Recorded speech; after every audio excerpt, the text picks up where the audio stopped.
ಚಂಗಾವರ ಗ್ರಾಮದಲ್ಲಿ ಇಂದು ಚಂಗಾವರ volleyball premier league 2026 ನಮ್ಮ ಎಲ್ಲ ಯುವಕರು ಒಂದು ಸಂಘಟಿತರಾಗಿ ಇವತ್ತೊಂದು ಟೂರ್ನಿಯನ್ನು ಪ್ರೀಮಿಯರ್ ಲೀಗನ್ನು ಆಯೋಜಿಸಿದ್ದಾರೆ.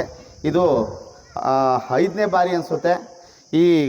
ಈ ಲೀಗ್ನಲ್ಲಿ ಭಾಗವಹಿಸುತ್ತಿರುವ ತಂಡಗಳು ball blasters, rebel fighters, eagle fighters, fight warriors, power strikers. ಈಗ 5 ತಂಡಗಳಾಗಿ ನಮ್ಮೂರಿನವರೇ ಎಲ್ಲನ 5 ತಂಡಗಳನ್ನು ಮಾಡಿಕೊಂಡು ಅದು ಒಂದೊಂದು ತಂಡಕ್ಕೆ ಒಬ್ಬೊಬ್ಬರು ಟೀಮ್ ಲೀಡರ್ ಥರ ಮಾಡಿಕೊಂಡು ಇವತ್ತು ಒಂದು ಏನು ವಾಲಿಬಾಲ್ ಲೀಗ್ ಮಾಡ್ತಿದ್ದಾರೆ.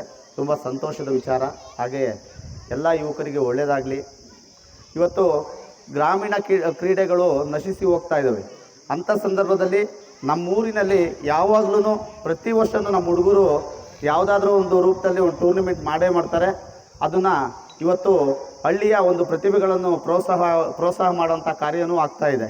ಏಕೆಂದರೆ ಇವತ್ತು ಸಮಾಜದಲ್ಲಿ ಭಾಳ ಇವತ್ತು ಒಂದು ಪ್ರೀಮಿಯರ್ ಲೀಗ್ ಮಾಡಬೇಕಂದ್ರೂ ತುಂಬಾ ಕಷ್ಟ ಹುಡುಗರು ಪಾಪ. ಆದ್ರೂ ಅವರು ಬಿಡಲ್ಲ. ಡೈಲಿ ಅವರು ಒಂದು ಪ್ರಾಕ್ಟೀಸ್ ಮಾಡಿಕೊಂಡು ಅವರು ರಾತ್ರಿ ಹಗಲು ಒಂದಲ್ಲೇ ಪ್ರಾಕ್ಟೀಸ್ ಮಾಡಿಕೊಂಡು ತುಂಬ ಚೆನ್ನಾಗೇ ಆಟ ಆಡ್ತಾರೆ ಅಂತ ಕೇಳ್ಪಟ್ಟಿದ್ದೀನಿ, ಆಮೇಲೆ ನೋಡಿದ್ದೀನಿ. ಹಾಗಾಗಿ ಯಾವುದೇ ದ್ವೇಷ ಅಸೂಯೆ ಅಥವಾ ಯಾವುದೇ ಮಾಡ್ಕೊಂಡಂಗೆ ಸ್ನೇಹ, ಸೋಲು ಗೆಲುವು ಎರಡೂ ಒಂದೇ, ಬೇರೆ ಏನೂ ಇಲ್ಲ. ಎಲ್ಲ ನಮ್ಮೂರಿನವರೇ. ಹಾಗಾಗಿ ಯಾರು ಮನಸ್ತಾಪಗಳನ್ನು ಮಾಡ್ಕೊಂಡೆ ಕ್ಲೀನಾಗೆ ನೀವು ಈ ಕ್ರೀಡೆಯನ್ನು ಮುಂದುವರಿಸಬೇಕಾಗಿ ಕೇಳ್ಕೊಳ್ತೀನಿ. ಹಾಗೆಯೇ ಯಾವುದೇ ಮನುಷ್ಯನಿಗೆ ಗುರಿ ಮತ್ತು ಗುರು ಎರಡರಲ್ಲಿ ಯಾರಾದರೂ ಒಂದು ಇರಲೇಬೇಕು.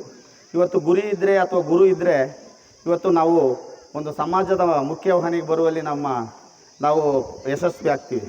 ಏಕೆಂದರೆ ಗುರುನೂ ಇಲ್ಲ ಗುರಿನೂ ಇಲ್ಲ ಅಂದರೆ ಏನು ಮಾಡ್ಕೊಂಡಿಲ್ಲ, ಸುಮ್ಮನೆ ಊರಾಗ ನಾಯಿ ಕಲ್ಲೇಸ್ಕೊಂಡು ಓಡಾಡಬೇಕಾಗ್ತೈತೆ. ಆಗಬೇಡ್ರಿ ಯಾರೂ. ಇದ್ರ ಜೊತೆಗೆ ಕ್ರೀಡೆ ಜೊತೆಗೆ ವಿದ್ಯಾಭ್ಯಾಸದ ಕಡೆನೂ ಗಮನ ಕೊಡಿ ದಯವಿಟ್ಟು. ಏಕೆಂದರೆ ಅದು ಭಾಳ ಇಂಪಾರ್ಟೆಂಟು. ನಿಮ್ಮನ್ನೇ ಆದಂಥ ನಿಮ್ಮ ತಂದೆ ತಾಯಿಗಳು ನಿಮ್ಮನ್ನೇ ಡಿಪೆಂಡ್ ಆಗಿರ್ತಾರೆ. ಅವ್ರಿಗೂ ಒಂದು ಗೌರವ ತಂದು ಕೊಡುವಂಥ ಕೆಲಸಗಳಾಗಬೇಕು. ಏಕೆಂದರೆ ಈಗ ನಾವೇ ಪ್ರಾಕ್ಟಿಕಲಾಗಿ ನಾವು ಇಲ್ಲಿ ಊರಾಗ ಕಲ್ಲೆಸ್ಕೊಂಡು ಹೊರಡಿದ್ದಾರೆ. ಆದ್ರೂ ಇವತ್ತೇನು ಗೊತ್ತಾ, ಗುಡ್ಲು ಮನೆಗಿದ್ವಿ. ನಮಗೆ ಗುರಿ ಮತ್ತು ಗುರು ಎರಡೂ ಇತ್ತು. ಹಾಗಾಗಿ ಇವತ್ತು ನಾವು ಗುಡ್ಲು ಮನೆಗಿದ್ದರೂ ನಿಮ್ಮ ಮುಂದೆ ನಾವು ಬಂದು ವೇದಿಕೆ ಮೇಲೆ ನಿಂತ್ಕೊಂತೀವಿ ಅಂದರೆ ನಮ್ಮ ಗುರಿ ಮತ್ತು ಗುರು ಎರಡೂ ಇರೋದ್ರಿಂದ ನಾವು ಇವತ್ತು ನಿಮ್ಮ ಮುಂದೆ ವೇದಿಕೆ ಮೇಲೆ ನಾವು ನಿಮ್ಮ ಥರನೇ ಯಾರನ್ನ ಬಂದಾಗ ಕುತ್ಕೊಳ್ತಿದ್ವಿ ಕೆಳಗಡೆ ನಾಯಿ ಕಲ್ಲೆಸ್ಕೊಂಡು ಓಡಾಡಿದ್ವಿ, ಇಲ್ಲ ಅಂತಲ್ಲ.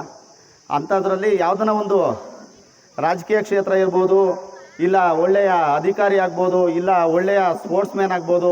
ಈ ಥರ ಯಾವುದಾದ್ರೂ ಒಂದು ಕೆಲಸಕ್ಕೆ ಅನುಕೂಲ ಆಗುತ್ತೆ. ನಿಮ್ಮದು ಗುರಿ ಮತ್ತು ಗುರು ಎರಡೂ ಫಾಲೋ ಮಾಡ್ಕೊಂಡು ದಯವಿಟ್ಟು ಎಲ್ಲರೂ ವಿದ್ಯಾವಂತರಾಗ್ರಿ, ಬುದ್ಧಿವಂತರಾಗ್ರಿ. ಕ್ರೀಡೆಯಲ್ಲಿ ಇನ್ನೂ ತಾಲೂಕು ಮಟ್ಟ, ರಾಜ್ಯ ಮಟ್ಟ, ಜಿಲ್ಲಾ ಮಟ್ಟದಲ್ಲಿ ನೀವು ಆಡಬೇಕಾಗುತ್ತೆ.